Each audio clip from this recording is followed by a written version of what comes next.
sebuah komponen ya, bahkan 4 ya teman-teman. Saya hampir lupa tadi ya, ada sebuah transistor kecil yang ada dekat di sini, dekat dari transistor regulator ya. Ini ada sebuah transistor kecil. Ini saya juga melakukan pergantian. Kemudian saya melakukan juga pergantian untuk 2 buah transistor dan 1 autocoupler ya. Autocouplernya ini dia pakainya 817 ya. Oke, ternyata teman-teman. Assalamualaikum warahmatullahi wabarakatuh. Selamat malam, salam sejahtera untuk kita semua. Jumpa lagi bersama dengan saya di channel Abi Servis. Pada kesempatan hari ini sebuah servisan ya teman-teman. Ini ada sebuah TV tabung JVC ya. Untuk mesinnya ini sudah diganti dengan menggunakan mesin Wicom. Kerusakan dari TV ini menurut yang punya itu adalah TV ini mati total. Oke, kalau begitu kita akan mengulas kerusakan dari mesin Wicom ya, yang mengalami kerusakan mati total. Tapi sebelum saya lanjut, jika teman-teman suka dengan channel saya, silakan teman-teman like ya, subscribe serta di komen. Dan kalaupun pekerjaan saya berhasil pada malam hari ini, silakan teman-teman bagikan agar bermanfaat buat para sahabat YouTube dan para rekan-rekan teknisi pemula. Kita akan buka TV-nya. Oke baik ya, penampakan mesin di bagian dalam untuk mesin Wicom sama seperti biasa modelnya teman-teman. Mesin ini menggunakan cuma satu IC ya teman-teman ya. Untuk IC kromanya dan IC programnya itu nyatu ya. Nah sekarang kita akan langsung melakukan pengecekan dari segi fisik komponen ya. Maksud dan tujuannya kita melakukan seperti itu karena memang rata-rata untuk jenis TV Cina, apalagi mesin Wicom seperti ini, itu biasanya kelemahannya ada dari segi komponen ya, terutama di bagian elko nya ya. Kita akan cek-cek apakah ada elko yang mencurigakan modelnya teman-teman. Kita akan lihat ya. Oke, kalau saya perhatikan model elko-nya ini dalam kondisi normal-normal saja. Kemudian langkah yang kedua kita harus lakukan kalau untuk jenis TV Cina itu adalah area solderan. Kita akan balikan dulu. Oke teman-teman ya, kondisi untuk solderannya ini kelihatannya sudah pernah dilakukan solderan ulang ya. Mungkin sudah mengalami kerusakan ya. Di beberapa titik ini sudah dilakukan solderan ulang. Untuk area solderan saya anggap aman ya. Ini dalam kondisi normal-normal saja. Nah, langkah selanjutnya adalah langsung saja kita melakukan pengecekan tegangan ya. Apakah bagian regulator yang bermasalah atau area primer ataukah di area sekunder yang bermasalah. Kalau begitu saya langsung saja pasang dulu untuk colokan ke PLN. Lalu kita akan masukkan tegangan, kita akan melakukan pengecekan tegangan. Oke baik ya, untuk colokan ke PLN saya sudah pasang seperti ini. Kita pasang di belakang saja. Kemudian avometer saya ambil dulu.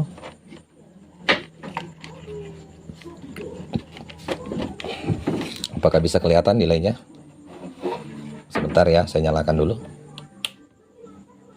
Oh ya, bisa kelihatan ya.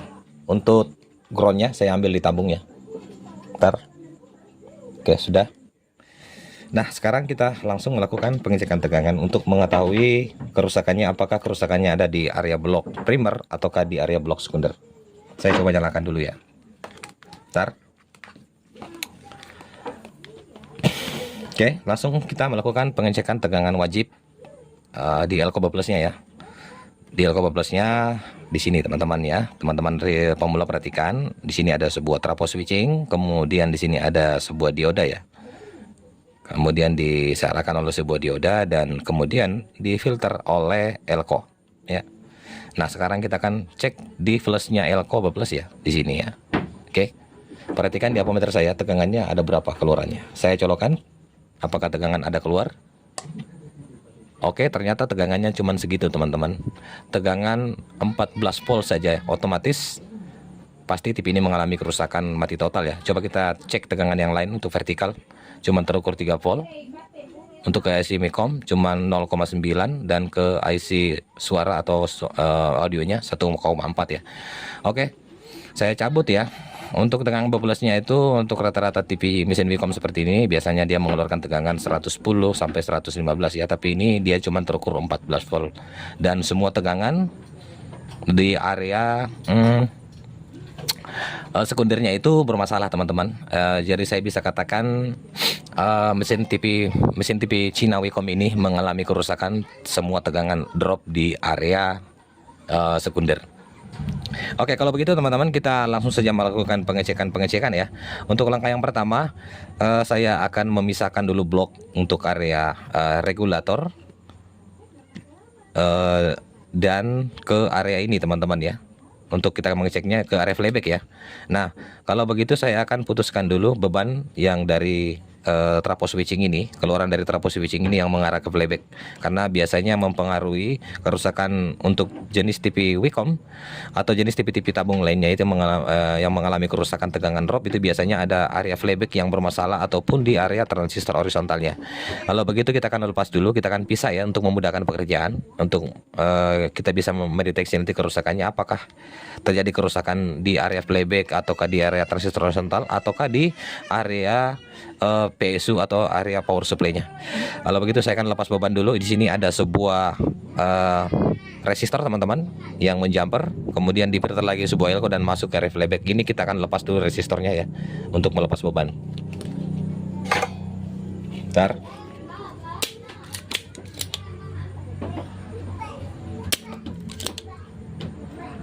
Oke, sudah teman-teman ya. Sudah terlepas. Nah, sekarang kita langsung melakukan lagi pengecekan tegangan. Kalau tegangannya masih drop, berarti saya bisa pastikan untuk area playback dan area transistor horizontal itu dan komponen lainnya yang ada di sini itu saya anggap aman ya. Kita langsung melakukan lagi pengecekan tegangan di Elko Plus di sini. Oke, perhatikan di ammeter saya, apakah tegangannya masih drop? Saya colokan. Ternyata tegangannya masih drop teman-teman, masih sama tadi ya. Dia terukur cuman 13 volt saja. Kalau begitu, saya anggap aman untuk area playback dan transistor horizontalnya. Nah, sekarang yang biasa mengakibatkan juga tegangan drop adalah biasa terjadi kerusakan di area blok vertikal ya. Saya pernah dapat satu kasus juga IC vertikalnya itu short ya, sehingga mengakibatkan dia tegangannya drop.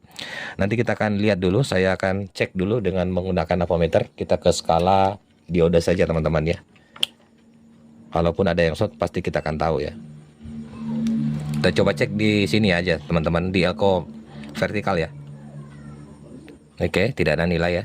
Kita balik. Ada nilai berarti dianggap aman teman-teman ya. Kalau begitu saya akan beritahu lagi ya, kerusakan seperti itu biasanya terjadi di area trimpot ini teman-teman, yang bernomor biasanya itu di jenis mesin Wacom 202 ya. Ini trimpotnya. Nah, langkah selanjutnya saya akan melakukan pergantian trimpot dulu. Setelah saya melakukan pergantian trimpot, kita kembali lalu kita akan cek lagi tegangannya apakah dia masih drop. Oke ya. Oke, baik ya, setelah saya melakukan pergantian trimpot ya, ini dia trimpotnya 202 ya. Kita tidak usah mengukur ya, langsung saja kita ganti ya. Nah, biasanya kalau kerusakan tegangan drop ya untuk area mesin Wacom seperti itu ya, biasanya terjadi kerusakan di area trimpot itu ya. Nah, sekarang kita coba langsung cek lagi. Sebentar, saya letakkan di kurun lagi kembali. Apakah tegangannya masih drop ya? Sini ya teman-teman, di Elko Plus ya. Coba kita nyalakan, perhatikan di ammeter saya kembali. Ini ya. Bentar, saya geser dulu. Yuk, saya colokan. Bentar. Ini ammeter saya juga sudah, baterainya sudah low ya teman-teman. Oh, bentar. Skalanya salah ya. Oke, langsung saja teman-teman, kita langsung cek ya. Ternyata tegangannya masih sama teman-teman ya. Terukur cuma 14 volt saja. Berarti kerusakannya bukan di area trimpot. Nah, kalau begitu saya akan langsung lagi lanjut. Kecurigaan saya ada di area autocoupler ya. Kita akan cek lagi autocouplernya apakah bermasalah. Kemudian saya akan melakukan pergantian ini ya. Di area autocoupler itu ada dua buah transistor teman-teman ya, di sebelum dan sesudah ya. Ini satu dan yang ini satu. Saya akan langsung melakukan saja pergantian ya teman-teman untuk ketiga buah komponen ini, dua buah transistor dan satu buah autocoupler ya. Dia biasanya pakai ini 817 ya kalau tidak salah ya. Oke, nanti saya akan kembali lagi. Oke teman-teman, setelah saya melakukan pergantian tiga buah komponen ya, bahkan 4 ya teman-teman, saya hampir lupa tadi ya, ada sebuah transistor kecil yang ada dekat di sini, dekat dari transistor regulator ya. Ini ada sebuah transistor kecil. Ini saya juga melakukan pergantian. Kemudian saya melakukan juga pergantian untuk dua buah transistor dan satu autocoupler ya. Autocouplernya ini dia pakainya 817 ya. Oke. Ternyata teman-teman masih sama saja ya. Kita akan lihat ya. Saya coba nyalakan. Sini ya, perhatikan di ammeter saya. Nah, itu dia tegangannya teman-teman. Masih sama ya, terukur 14 volt saja. Oke, kalau begitu saya akan langsung saja melakukan pengecekan semua komponen yang ada di area PSU ya. Mulai dari dioda sendernya, kemudian resistor-resistor yang ada di area PSU. Karena kecurigaan saya itu teman-teman ada kerusakan terjadi di area PSU ya. Kemudian saya akan cek semua untuk area di sini juga resistor setelah autocoupler ya, yang mengarah ke tegangan 12 di sini. Ada 3 buah resistor di sini teman-teman. Kemudian di sini ada beberapa resistor juga dan sebuah dioda sender. Nanti saya akan kembali, soalnya kalau saya video kan agak lama ya kalau saya akan mengecek satu persatu ya. Nanti saya akan kembali setelah saya menemukan tersangkanya. Oke ya. Oke, baik ya, setelah saya melakukan pengecekan yang cukup lama juga teman-teman, ini sempat ada sedikit kebingungan juga. Dan saya sudah mengecek semua, ada beberapa resistor yang ada di area regulator ya. Kemudian dioda sendernya juga saya tidak luput cek. Dan saya mengambil kesimpulan ya, saya menemukan satu resistor yang nilainya molor ya. Ini kecurigaan saya, apakah mudah-mudahan benar ya. Oke, saya akan cek. Dia resistornya itu bernilai 150 kilo ohm ya. Dengan kode warna gelangnya di resistornya itu adalah coklat, hijau, kuning, dan emas ya. Dia berada di sini letak posisinya teman-teman. Di nomor PCB-nya itu, sebentar saya lihat dulu R berapa ini teman-teman ya. R554 ya kalau nggak salah ya teman-teman. Oke. Ini saya coba cek ya. Saya perlihatkan dulu di ampermeter saya. Kita ke skala resistor ya. Oke, seperti itu. Kita cek ya nilainya berapa. Ini dia molor ya teman-teman. Nilainya naik ya. Oke, dia terukur 159 kilo ohm. Anggaplah dia 160 kilo ohm ya. Kalau untuk nilai resistor sih biasanya kalau untuk selisih 5 itu masih dalam tingkat toleransi teman-teman ya untuk resistor. Tapi ini dia molornya sampai 10 ya. Hitungan saya seperti itu. Bentar, saya ukur ulang lagi. Nah, itu dia nilainya ya, 159 kilo ohm ya. Anggaplah dia 160 ya. Tuh, dia sudah naik 160 ya. Nah, sekarang saya mau buka untuk lebih memastikan ya. Kita lepas saja lalu kita cek ulang lagi nanti setelah kita melepas dari PCB-nya ya teman-teman.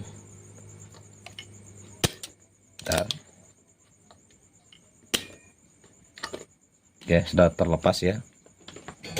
Sekarang saya mau cek ulang ya. Ini dia resistornya, nilainya itu 150 kilo ohm ya. Nomor warna di gelangnya itu adalah coklat, hijau, kuning, dan emas ya. Ini dia resistornya. Sekarang saya mau cek ulang teman-teman. Bisa lihat ya. Saya goyangkan dulu ke bawah seperti itu. Kita cek ulang lagi setelah kita melakukan pengecekan di area melekat di PCB ya. Sekarang kita cek di luar seperti ini. Itu dia ya, nilainya 160 kilo ohm ya. Dia molornya ada 10 ya. Kalau nilai molornya yang seperti saya katakan, kalau resistor itu sekitaran 5 itu masih toleransi teman-teman ya. Nah, sekarang ini saya sudah menemukan resistor untuk pengganti ya. Saya cabut dari mesin sama juga ya. Nah, kita cek ini nilainya berapa. Nah, itu dia nilainya 151 kilo ohm ya. Berarti pas ya teman-teman ya. Oke, kalau begitu saya akan pasang saja. Untuk lebih meyakinkan saya akan pasang di atas ya. Saya lihat dulu nomor di PCB-nya teman-teman. Siapa tahu teman-teman menemukan dapat kasus sama seperti saya, penyelesaiannya sama juga seperti saya.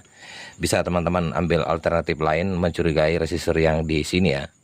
Di area PCB-nya itu bernomor R554 ya. Oke.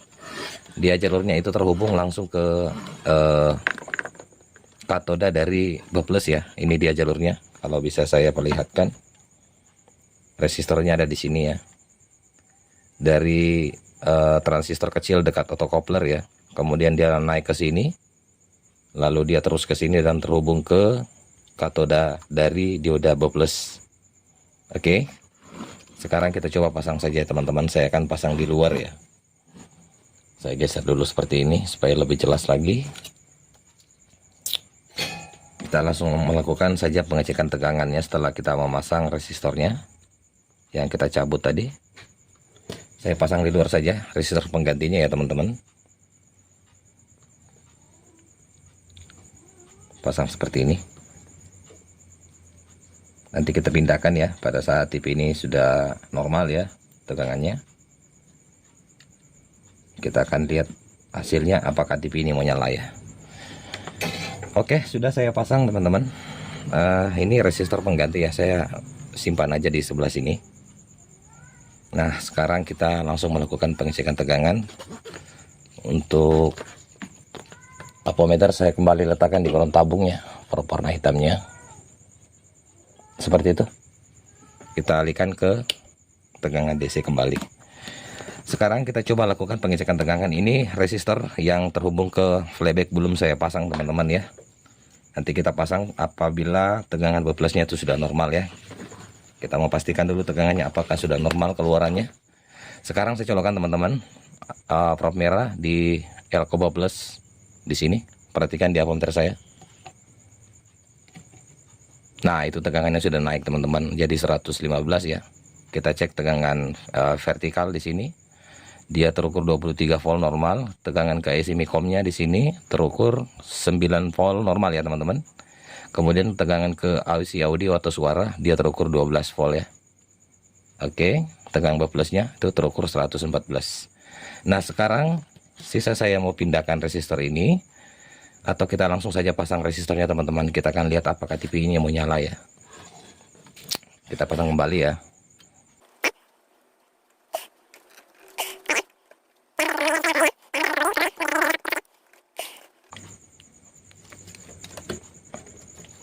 Oke, seperti itu teman-teman ya. Sekarang kita sisa solder ulang lagi. Kita mau lihat. Kita nyambung lagi ya ke area flyback dan juga ke transistor horizontalnya. Oke, sekarang sisa kita nyalakan. Apakah TV-nya mau nyala ya? Mudah-mudahan saja dia langsung start ya. Coba kita masukkan tegangan. Kita cek tegangan B+-nya. Sini ya. Di Elcoba Plus ya. Oke, saya coba colokan. Perhatikan di apometer saya teman-teman. Bismillahirrahmanirrahim. Oke teman-teman, kayaknya TV sudah nyembur ya. Terukur tegangan 114 ya. Coba kita lihat penampakan di depan, apakah sudah ada tanda-tanda kehidupan. Nah, itu dia teman-teman ya. TV-nya ini sudah nyala normal kembali ya. Tuh. Kalau begitu teman-teman, saya mau pindahkan kembali resistornya ya. Lalu kita akan rapikan TV-nya kembali. Saya akan pindahkan ke depan ya. Lalu kita akan rapikan, lalu kita akan melihat lagi kondisi akhirnya. Oke ya. Oke baik ya, TV saya sudah rapikan teman-teman. Dan langsung saja kita nyalakan ya. Oke, kita coba saklar dulu. Ya. Lampu indikator sudah menyala ya. Kelihatannya TV sudah langsung start ya. Coba kita lihat penampakannya. Itu dia teman-teman. Sudah muncul ya. Oke, mungkin cukup barangkali demikian tutorial dari saya. Mudah-mudahan apa yang saya buatkan pada malam hari ini bisa bermanfaat ya. Bahwa kerusakan elektronika itu kadang sama ya kerusakan, tapi mungkin saja penyelesaiannya beda. Contoh seperti ini ya. Baru kali ini juga saya mendapati mesin Wacom yang kerusakannya itu tegangan drop. Ternyata yang saya prediksi itu semuanya meleset ya, dan pada akhirnya terakhir saya menemukan satu buah resistor yang nilainya molor. Setelah melakukan pergantian resistor tersebut yang nilainya tadi 150 kilo ohm, TV ini kembali nyala dengan normal. Oke, cukup demikian dari saya, channel Labe Service. Jika teman-teman ada pertanyaan, silakan teman-teman bertanya, dan tetap dukung channel saya. Jika teman-teman suka dengan cara di like, di subscribe, serta di komen, dan jangan lupa teman-teman bagikan. Lebih dan kurangnya mau dimaafkan dari saya dengan ucapan wassalamualaikum warahmatullahi wabarakatuh. Sampai jumpa di tutorial selanjutnya.